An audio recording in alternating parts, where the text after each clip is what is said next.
that despite of she was impeached in the lower house at ongoing na impeachment trial, nanatili yung kanyang 57% approval rating. So ito yung tingin natin dyan.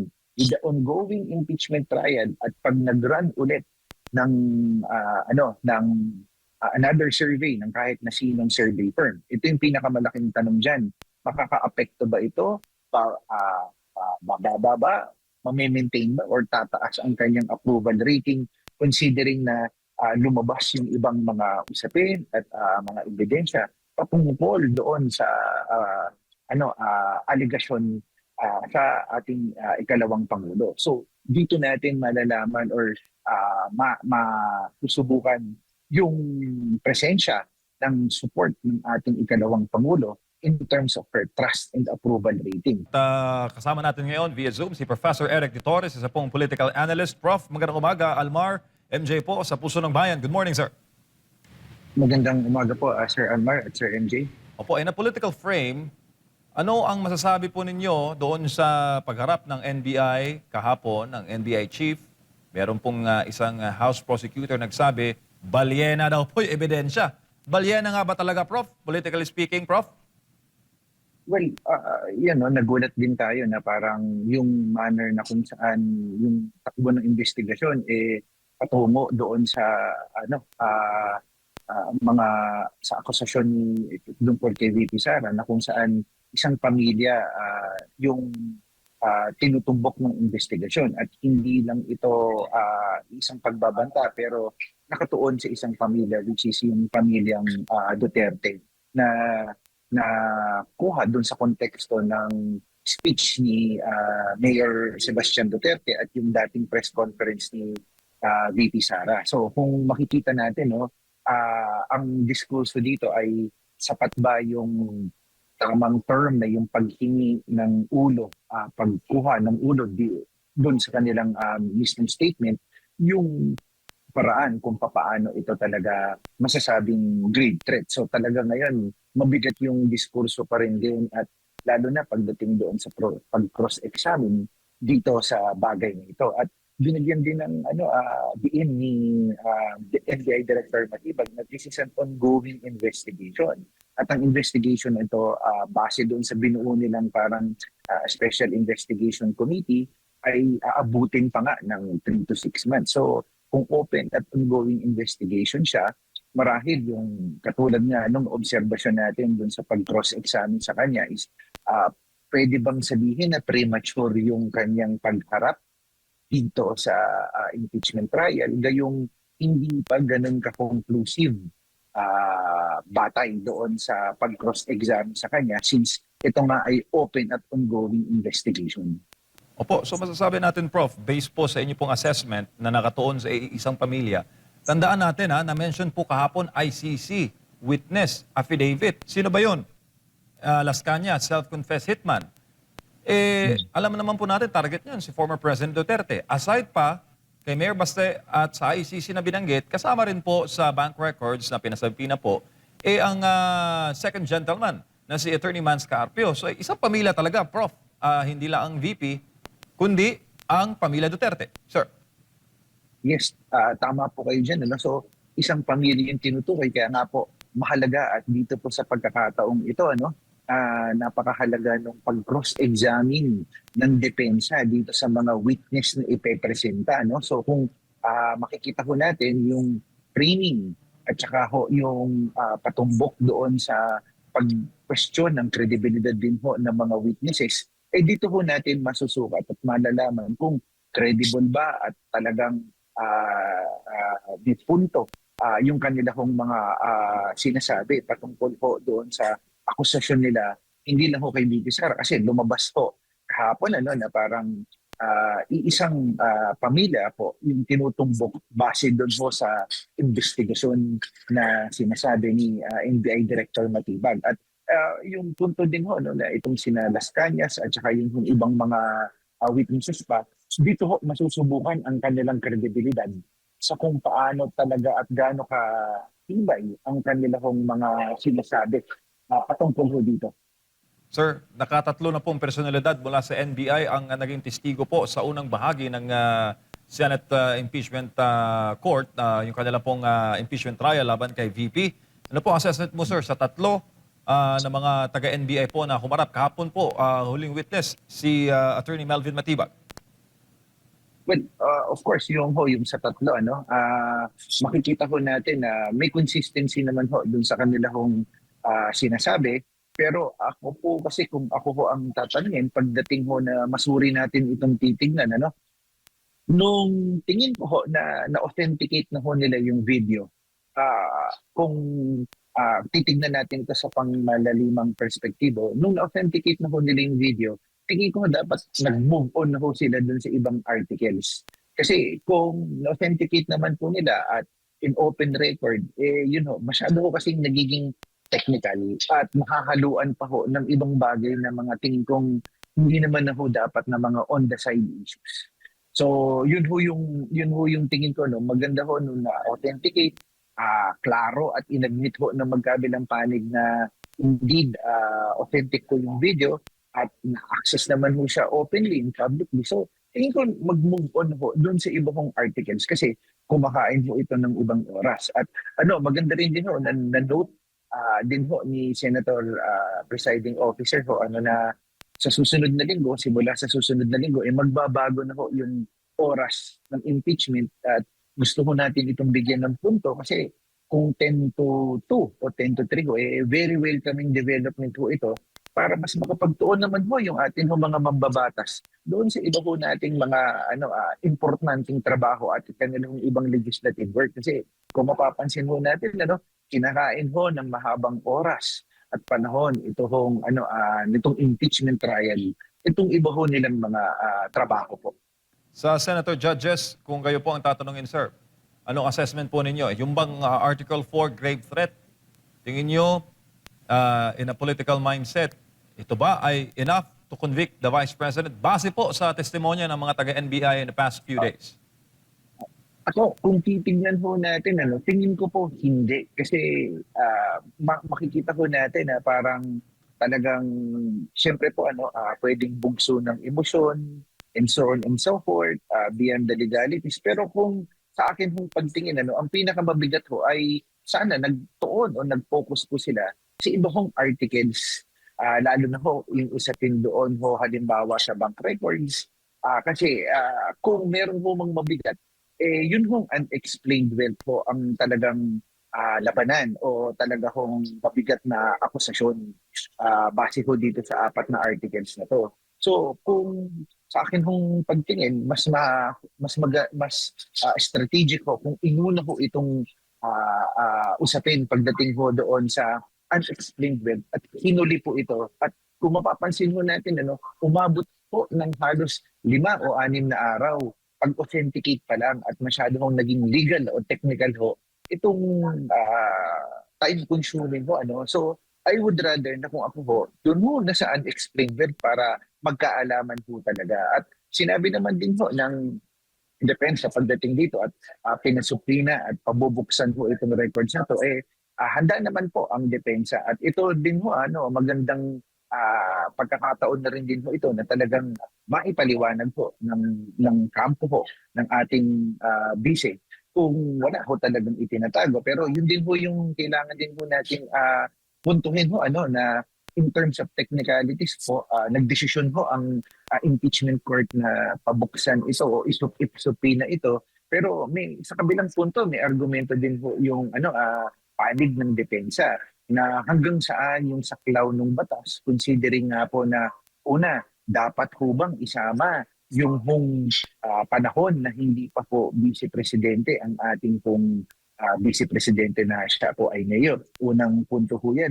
Ikalawa pong punto ay yung bank record din po ng kanya pong asawa, considering na yun po na may mabigat din na punto na ang kanya pong asawa, kanya pong mister ay private individual po. So, yun ho, medyo pareho ho, mahirap hong timbangin kasi may punto ho na malaki din ang sinasabi ho ng depensa. Pero that's also water under the bridge kasi nagdesisyon po ang korte, ang impeachment court na ipasupina po itong mga records po na ito para mas mabusisi po at ma-establish nga po yung alleged pattern na unexplained wealth po, di umano ng ating ikalawang Pangulo. Opo, tsaka yung anggulo, Prof, ng fishing expedition. Ano pong masasabi nyo? Malaliman pong tinalakayan. Harapan po nila Attorney Alan Peter Cayetano at Attorney Jokno. Opo, yun nga ho, no? Kung titignan din ho natin, ito rin din po yung magandang panawagan natin, Sir MJ, ano? Kung yan po ay magiging batayan na at nagkaroon na ho ng precedence dahil din ho sa kaso ni former Chief Justice Renato Corona, ano? Mahalaga ho na dapat po hindi ho maging selective ito, equal at pumayo din ho si Senator Robin pagdating ho dun sa usapin ng equal protection of laws. E di kung ganyan ho, magsimula na hong amyendahan sana ng atin hong mga mambabatas ang batas na iyan na kung saan kapag ikaw ay public official or government official at a particular position or salary grade, ay dapat po nawi-waive na po yan. Maging klaro na ho. Kasi ano po conflicting po siya din doon sa existing na batas patungkol ho dito sa privacy and so on and so forth. So mahalaga ho na amyendahan na po nila yan nang sa gayon wala na rin din pong exception at hindi na po maturingan na kung talagang yun nga ho may selective justice. At saka dapat po it should apply to all public officials and government officials for that matter. Kasi ito po ay magiging precedence na po sa mga susunod ho na mga panahon. So ano ho yung saklaw o hindi saklaw ho ng batas? Ano ho yung mga posisyon na saklaw o hindi pwedeng saklawin ng batas? So ito rin din yung sinasabi na ang dami hong mapupulot natin na aral patungkol dito sa impeachment trial or proceedings na ito, lalo na pagdating po sa bank confidentiality na pwede ko maka-apekto sa bawat public officials or government officials po. Opo, pero sir, nabanggitin po sa impeachment trial, yung hindi po pantay na pagtrato sa impeachment case ni President Marcos at ni VP Sara Duterte. Nabanggit po doon na ang yung confidentiality no sa mga accounts at yung mga hinahanap na accountability ay mukhang hindi pantay sa pangulo daw, hindi naman ni first base wala sa kay VP. Matindi, full trial agad, sir. Yun nga po tumayo din po si Senator Alan Peter Cayetano at kinwestiyon din po si Congressman Shell Jokno na bakit po daw ang Committee on Justice ay hindi din itinsupina ang bank records po ng presidente at sinabi niya naman ho na ni Congressman Shell Jokno na hindi po sufficiente o hindi po sapat ang mga ebidensya para tukuyin na impeachable po ito. Pero looking and being objective dun sa logic ng sinasabi din ho ni Senator Alan Peter Cayetano, di ba dapat din sa pinupunto niya ho na it applies basically to all. Pero yun nga ho, bakit gano'n? Kapag ka po ibang usapin o ibang opisyal, mabilis, bakit po sa iba, parang meron hong pagpiling. So ito ho rin din ho yung iniiwasan natin pagdating po sa usapin ng selective justice, ika nga po, na kapag ka po iba o hindi po kaalyado, mas mabilis yung takbo ng sitwasyon, pero kapag ka po iba, parang tumatagal. So, ito ho yung iniiwasan natin in terms of pagiging objective po. Prof, magandang umaga, si Almar po ito. Sir, nabanggit po ninyo kanina na tinutukoy lang dito sa impeachment yung iisang pamilya, yung pamilyang Duterte. Ano po yung, bilang isang political analyst, ano po yung nakikita po ninyong dahilan kung bakit po yung mga Duterte lang yung parang tinitira ngayon, considering na ang pinag-uusapan natin ngayon ay ang impeachment lang ng ikalawang Pangulo, sir? Opo, salamat po, Sir Alman. No? Yung sinabi ko po naman na yung pagdating po sa isang pamilya, nakita ko natin ito ho yung lumalabas din doon sa investigasyon ho ni NBI Director Melvin Matibag. Pero kung titignan din po natin, yung pattern po ng kanila pong takbo ng investigasyon, mahirap din pong mag-conclude kasi ongoing po siya. Pero base po doon sa ipinakita ko kahapon ho, na kitang-kita ho natin na naidawit o naisama din po yung pronouncement na ho ni Mayor Baste at saka nung dating president ho ni VP Sara. So ano po, talagang makikita ho natin na yung commonality ho pagdating dito.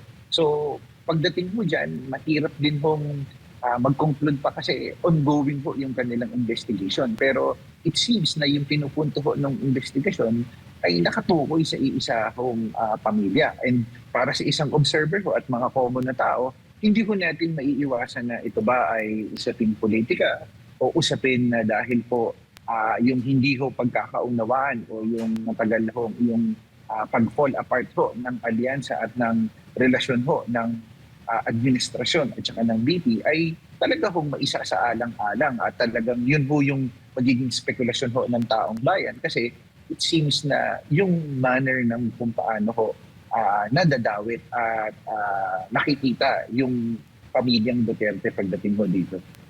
Kung nakikita po ng NBI na mali po yung ginawa or may paglabag sa batas yung mga binanggit ni Mayor Basti Duterte, dapat bang itrato ito ng separate ng NBI? Ibang kaso kay VP, ibang kaso kay Baste, sir? Tingin ko dapat po kung yun po ang tumutukoy dun sa kanila kong ebidensya at sa kung ano po yung gaano kalakas din po yung ebidensya at since ito rin din po ay ongoing yung kanila kong investigasyon. So tingin ko different treatment po dapat kasi iba naman po yung patungkol dito sa impeachment under the grave threat. At iba din po, yung kung meron po talagang mabigat at base sa ebidensya nilang nakakalap at base sa kanilang investigasyon na magkaroon po ng separate po na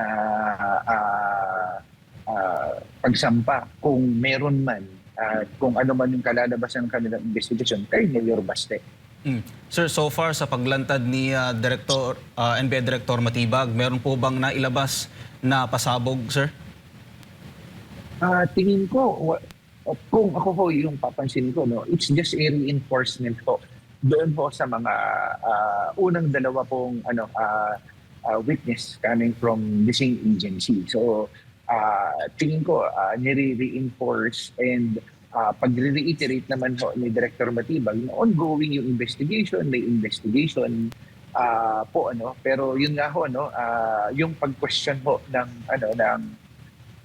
dito patungkol dito sa defense na premature po ba yung kanyang pagharap doon considering na ongoing nga po yung investigation. Pero kung sa pasabog or kung sa pasabog, hindi ko po alam kasi halos pareho din mo yung pinupunto. Actually, malalaman din po natin yung veracity din at saka yung manner kung saan consistent yung kanyang mga claims hanggang mamaya po na itutuloy ho yung pag-cross-examine sa kanya. So, kasi po talagang siyempre ho, tinatanong din at pag sa cross-examine ng depensa na kung saan yung credibility niya dahil dati po siyang nagsilbi sa panahon ng mga Duterte hanggang sa ma-appoint po siya ngayon. At yun nga po, talagang hanggang mamaya po malalaman natin in terms of paano ho yung pag-cross-examine sa kanya ng depensa. Sir, isa sa ipinunto ng defense kahapon, yung appearance ni NBI Director Matibag na walang subpoena, sir. Sa tingin po ninyo, tama po ba na lumantad o nagpakita itong si Director Matibag na walang subpoena po, sir, na dumalo sa trial po? Ang ganda rin din po nung pag-raise na point niya ng depensa na kung saan hindi po siya nasubpina at si presiding officer ay also restated that na hindi po siya nakasubpina. Pero yun din naman pong depensa ni Director Matibag is as a form of talagang manner na kung saan siya ay naimbitahan po at responsibility niya bilang ahensya at ng kanyang trabaho kung kinuha ho siyang witness ng prosecution, yun ho ay kailangan hong kanyang gampanan bilang kanya naman hong mandato. So ako po, sa aking pagtingin, parte ho ng kanyang responsibilidad yan. Ang kailangan lang hong maiwasan ay, siyempre po, yun po bang special treatment na parang siyempre po yung angulo at saka yun po yung gustong tibagin ho ng depensa na parang yung kikipagtulungan. Pero mahirap din pong i-establish yun dahil parte ho yun ng kanyang trabaho na makipagtulungan. At consistent din naman with all fairness din sa kanya na kung siya ay kailanganin ng depensa para clarify certain matters ay willing naman din po siya dahil mandato naman ho ito ni Director Matibay. Natanong din ni Senator Judge Pia Cayetano ang prosekusyon tungkol doon sa sinumpaang salaysay na hindi nakita ng prosekusyon yung na pinirmahan, na ginawa yun ng witness nila.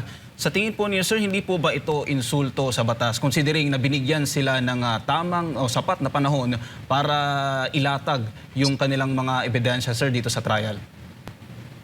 Opo, no? So talagang yun din ho, medyo tinitignan natin yung magiging reaksyon ng korte pagdating ho dyan. Kasi talagang siyempre po mahalaga po yung pagrespeto at pagtingin po sa korte, sa impeachment court at sa buong proseso po itong pinagdadaanan na ito. Sir, tungkol doon sa tungkol naman doon sa paghalungkat ng financial records at ni-replay yung video nung sheriff. Sa tingin po ninyo, makakount yun sa impeachment offense, considering na yung ating ikalawang Pangulo ay nasa, kung hindi ko nakakamali, nasa mga 4 years pa lang po sa panunungkulan bilang Vice Presidente po, sir? Oo. Tingin ko yung gusto nilang establish dito is yung yung pattern ng behavior kaya nila pinapakita at sinubukan na talagang isama yung naging behavior before. Pero ang tingin ko yung gustong establish tingin ko ng prosecution is yung pattern ng behavior or violent behavior ng Vice Presidente, kaya consistent na ito ay isinasama at consistent na isinama ito basically doon sa pagpresenta ng kanilang ebidensya. Pero ang malaking katanungan is yung context kung bakit ito nangyari, yung nangyari doon sa naging kaso before ng kanyang panununtok. So, sapat ba ito? Kasi yung konteksto ng kung paano yung nangyari ay ibang-iba dito sa kontekstong aligasyon tungkol sa kanya. So, tingin ko, mahirap itong, para sa aking pananaw, mahirap itong maging parte, tingin ko, or establishment since magkaiba yung konteksto nung panahon na yun at saka kung ano yung yung aligasyon sa kanya dito sa grave threat na ito. Sir, isa na lang on my part bago ko ibalik kay partner MJ. Alam natin, sir, na marami sa ating kababayan ang nakatutok dito sa impeachment ng ikalawang Pangulo. Nakikita po ba ninyo na maraming mga politiko ang kumbaga hindi na tatangkilikin ng ating mga kababayan sa susunod na eleksyon considering na mataas pa rin yung ratings ng ating ikalawang Pangulo, sir? Well, ako tingin ko depende po 'yun lalo na ho syempre kaya ako makikita din ho natin sa parte ho ng mga senator judges ay very cautious sila kasi ang kaibahan ho ngayon dahil meron na rin din hong social media at saka meron na rin din hong mga iba't iba pong mga influencers na alternative na nagpapaliwanag at naghihimay din po ng mga sitwasyon at lalo na dahil sa social media maaari ho silang mapulaanan in terms of their actions, their demeanor, and their basically approach. So mahalaga ho, kaya nag-iingat ho sila.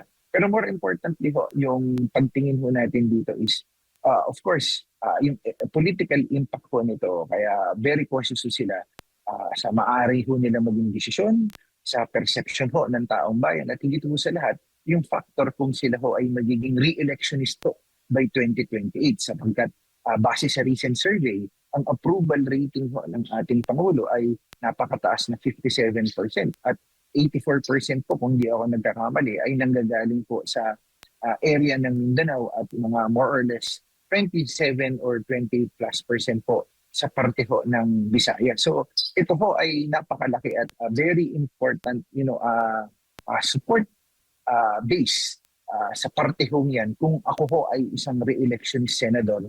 Kasi napakahalaga ho ng support ng Mindanao Bloc at half of the Visayas Bloc.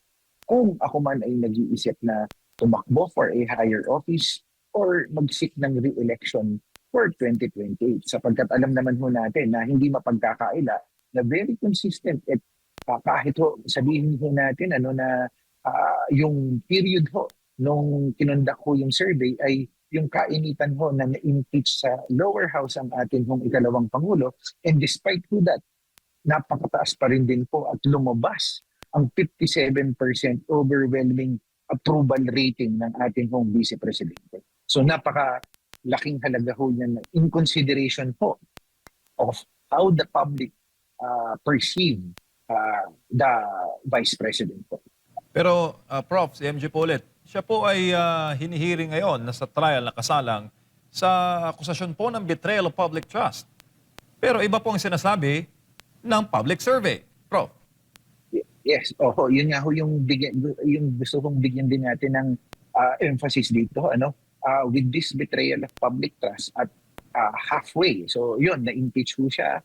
Ang diskurso na sinasabi, wala rin din namang bago dito sa mga akusasyon na to. But despite of she was impeached in the lower house at ongoing na impeachment trial, nanatili yung kanyang 57% approval rating. So ito yung tingin natin dyan. With the ongoing impeachment trial at pag nag-run ulit ng another survey ng kahit na sinong survey firm. Ito yung pinakamalaking tanong dyan. Makaka-apekto ba ito? Bababa ba? Mamimaintain ba? Or tataas ang kanyang approval rating considering na lumabas yung ibang mga usapin at mga ebidensya patungkol doon sa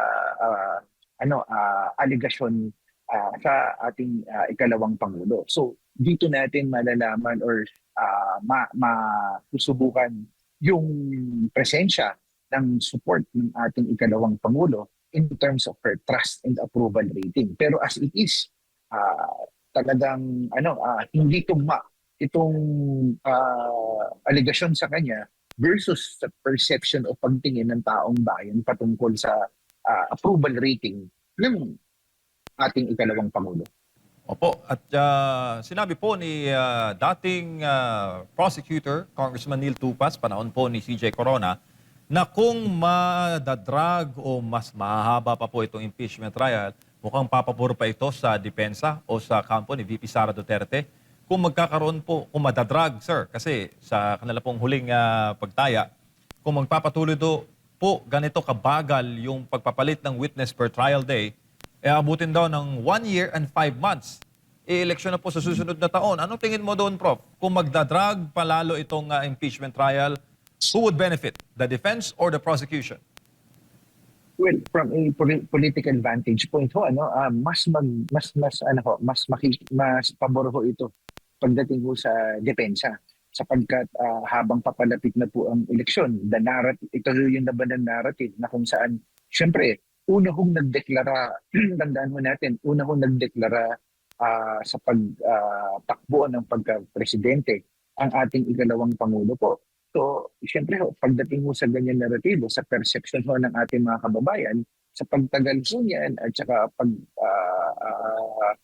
takbo ng impeachment trial ay maaaring una pinupolitika po siya sapagkat yung mga aligasyon ng governance issue ng administrasyon at ang number one na parang humaharap po na oposisyon dito ay ang ating ikalawang Pangulo. So, una ho, meron po yung political implication. Ikalawang punto ho dito na nais natin hong tignan ay masyado hong nagiging technical at baka po may umay factor na rin din ho yung ating hong mga kababayan. So kung mapapansin ho natin yung for the past 6 days, napaka-technical at masyado hong legalistic yung approach.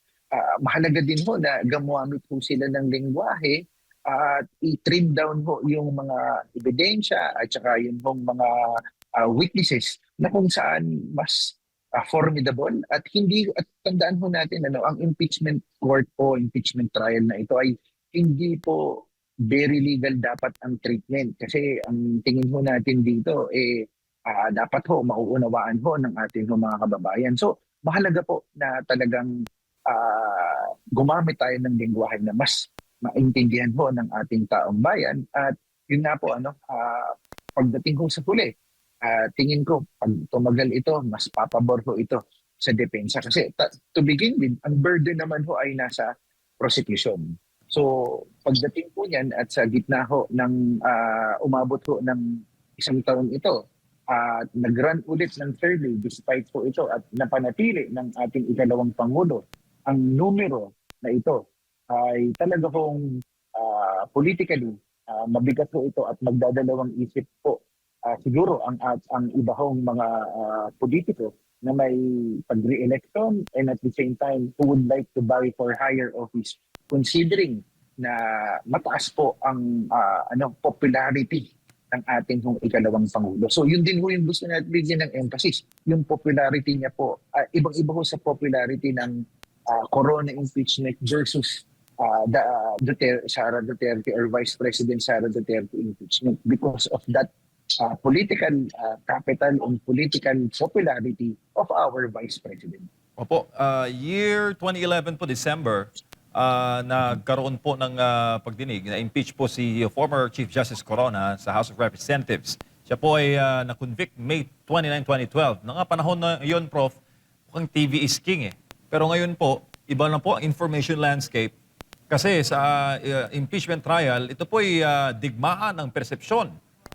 Kung ito ay information war. Sa tingin po ninyo, anong pinagkaiba nung panahon na yon kontra sa CJ Corona and downwards po ng mga impeachment trial, kumpara po sa panahon ngayon kung saan abot kamay po ang impormasyon at the tip of our fingers using po our smartphones at mas matindi po ang information dissemination. Mas mabilis po ngayon, Prof, isang kindat lang dating agad ang impormasyon sa iyong mga kamay. Ang ganda ng nireach nyo na point, Sir NJ. We live basically in the era of information warfare. It is the battle. Yun nga yung katulad na binibigyan ko ho ng emphasis.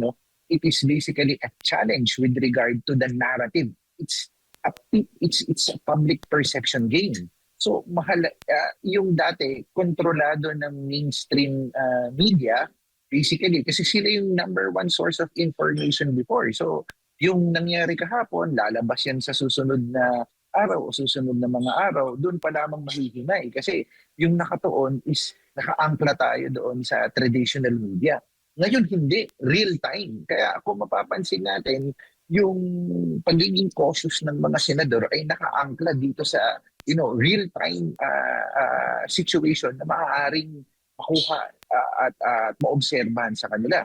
Ikalawang punto dito is the rise basically of the alternative media. Of course, double-edged siya. Yung sinabi ko kanina na gusto kong bigyan ng emphasis, yung presence basically ng iba't ibang mga influencers or social media personalities na kung titignan natin, they become an alternative source of information. Now, the source of information could either be both positive or negative. Pwedeng yung iba ang contention, sinasabing ito ay content lamang or otherwise. But ang more important dito ay yung paano natin magiging critical lalo yung ating taong bayan. Kasi ang ganda nung ni-raise mo na point, Sir MJ, the information is in front of us. It's just a matter of how people can be critical in the information that they are actually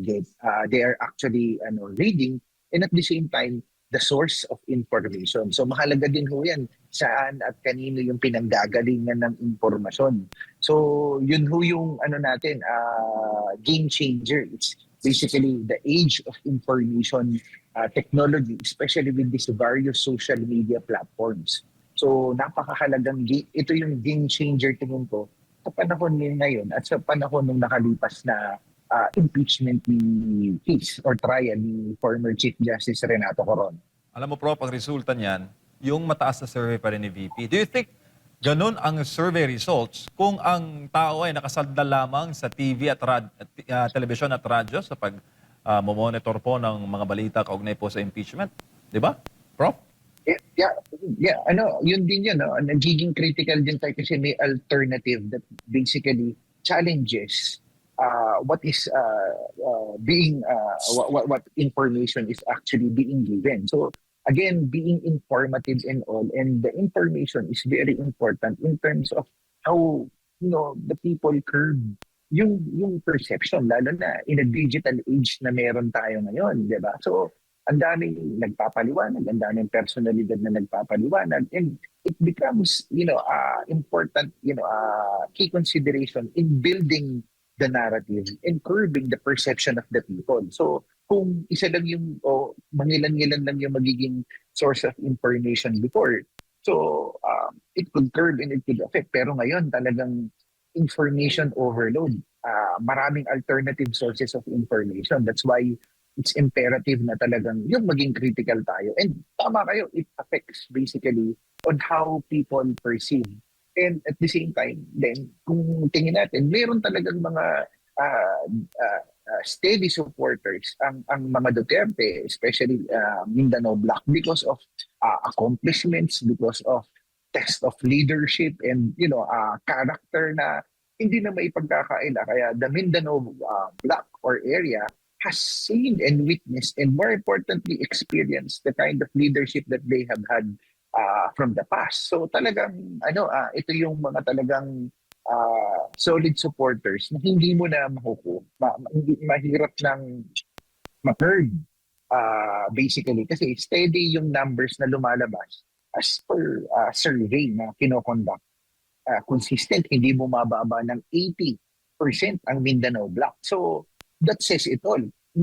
Sinasabi ko lang siya as observation, pero it becomes a clear pattern na pag tinignan mo ever since ang Mindanao is steady 80%. So yun yung important consideration na titignan natin dito in terms of base votes. Opo, information overload, sans information gap. Sir, maraming salamat po sa inyong panahon ngayong umaga at mabuhay po Thank you kayo. po. Mabuhay po. Thank you po. Yan po mga kababayan, si Professor Eric De Torres, isa pong political analyst, atin po nakasama sa mga bagay-bagay na magkugnayan po sa nagpapatuloy po na impeachment trial laban kay VP Sara Duterte. Natalakay po natin yung kahalagahan ng pagkakaroon po ng information dissemination, proper information campaign, o proper information distribution po para po sa inyo mga kababayan.